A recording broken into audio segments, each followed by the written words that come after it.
আচ্ছা, আজকে আমরা মজাদার একটা প্রশ্ন সলভ করব। প্রশ্নটা আছে যে একটা প্রশ্নপত্রে 100টা প্রশ্ন আছে। এবার একটা ছাত্র পরীক্ষা দিচ্ছে। পরীক্ষা দেওয়ার পরে বলেছে যে যদি 100টা প্রশ্ন ঠিক করে তাহলে ও একটাতে 2 নম্বর করে পাবে, মানে একটা প্রশ্নের জন্য 2 নম্বর পাবে। এবার যদি ভুল করে তাহলে 1 নম্বর করে কি হবে, কাটা যাবে। কিন্তু দেখা গেল ছাত্রটা সবকটি প্রশ্নের উত্তর করে 80 নম্বর পেল। তাহলে ছাত্রটি কটা সঠিক প্রশ্নের উত্তর দিয়েছিল? তাই এই ধরনের প্রশ্ন আমরা বিভিন্ন উপায়ে করতে পারি, কিন্তু আমরা একটা সহজ পদ্ধতি, সেটাকে অ্যালিগেশন পদ্ধতি বলবো। কিরকম অ্যালিগেশন? আমি একটা ধরলাম রাইট, কতগুলো ঠিক করেছি আর কতগুলো রং করেছি। তো আমি প্রশ্ন দিয়েছি কটা, 100টা প্রশ্ন আছে। ঠিক করলে 2 নাম্বার, আর ভুল করলে 1 নাম্বার কাটা যাবে, আর 2 নম্বর পাবে কিন্তু ঠিক করলে।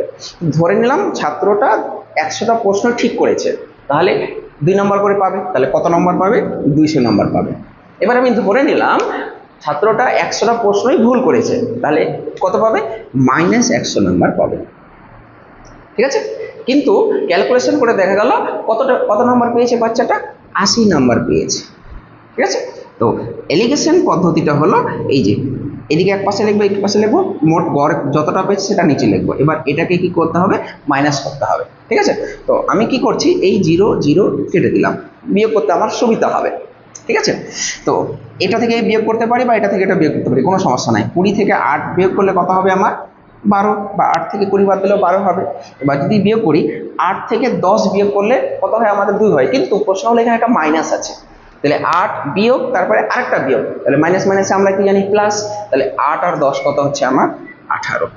ঠিক আছে, এটাকে আমরা কি করবো? অনুপাত করব। 6 দিয়ে কাটলে 6 3 18, 6 2 12। তাহলে অনুপাতটা হলো 3:2, মানে এতগুলো ঠিক এতগুলো ভুল।